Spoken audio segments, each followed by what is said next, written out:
Hi, welcome to the life adventures of Mr. Fish, with me, Mr. Fish. I used to be the keeper of the dead man's Bible, where all the rules of society are thrown, tossed and washed away.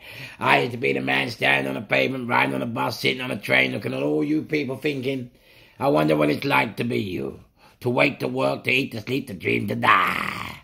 I'm the man who had it all and not popped a piss.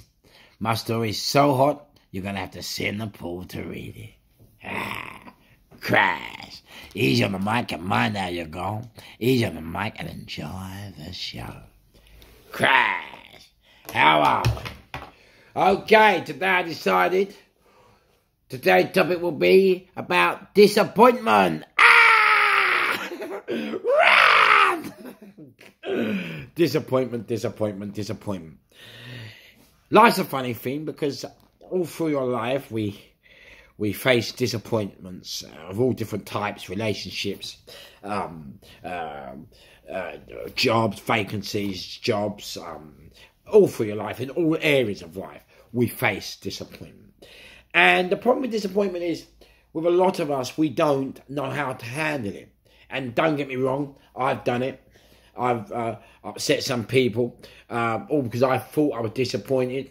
And I made lots of mistakes, shouting, screaming, going off my nut. When really, when you really think about it, they hadn't really done nothing. But it was because at the time, I didn't really understand disappointment. And so, lots of things spiraled out of control. And you have to remember with disappointment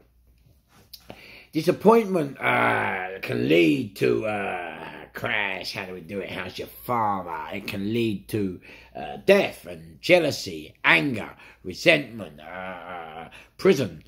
Disappointment is crazy. And disappointment always comes from the fact that we don't really understand how to deal with the issue that we are facing. So sometimes when you're in a relationship, sometimes, when one person thinks it's all going cool and smooth, and the other person thinks it's not, and crash out your father, the person who thinks he's not decides to go, and the one who's left behind takes it personal and thinks that, they're going on to better things, they're doing something better, their life's any better than yours, but it's not. Relationships, they're not about winning and losing. I thought it was once. So please, if you have done that, don't be embarrassed. There are many people out here, like myself and yourself, who have done it. It's not an issue. I'm not scared to tell you. I messed it right up. I a couple of fake people and places and relationships. But that's life. Do you understand what I'm saying? So, with disappointment, you have to be very careful how you deal with it. And one of the worst ways which people, I find, deal with it, a lot of people sometimes deal with it by taking drugs. Other people deal with it by taking drink, crash. Some people gamble. Disappointments is dealt with in so many different ways, so many different means, And we really do need to control disappointment.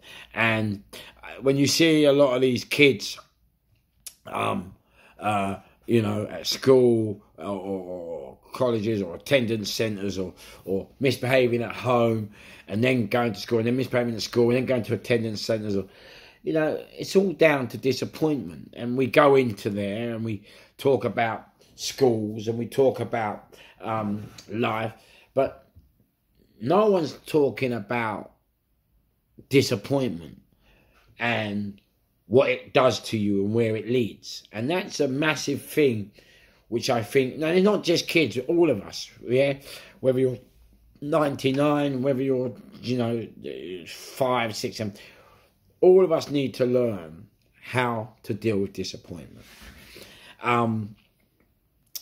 The best way I found to deal with disappointment is to, I treat disappointment like a death. And if you saw one of the podcasts with Bobby Kasanga on Big Ego Media Productions, you will remember I touched on disappointment. And, in there I said the best way to deal with disappointment is like a death. And so, what you have to do with disappointment when you are disappointed, you must tell disappointment, you get a letter and a cup of tea, and you get a bit of space where you're on your own. And you have to be honest when you're talking to disappointment. There's no point lying or, you know, listening to the drug on your corner or the drink or whatever it is that you're using to mask it up. And so you get hold of disappointment and you write it down, lovely cup of tea on your own. And you say to disappointment, dear disappointment, you made me feel angry, upset and bitter towards those that I thought had wronged me and I thought had tried to harm me or were laughing at me. You made me want to hurt them, their families, their friends. You made me very hostile and angry and bitter towards them and bitter towards them. And I upset a lot of them, a lot of their friends, a lot of their family, and maybe even them themselves. And a lot of them still have scars from all that shouting and screaming today. And you made me think it was about winning and losing when it wasn't. It wasn't about winning and losing. And I suppose most of all, I suppose I was gutted that I didn't have the education at that time, or the people skills to deal with that, those situations. And so I suppose that disappointed me as well. But out of that disappointment now, what you have done, you have now taught me how to engage with people. You have now taught me how to resolve issues and problems of all different types, you know, how to resolve them peacefully, amicably, sensibly and reasonably, you know. And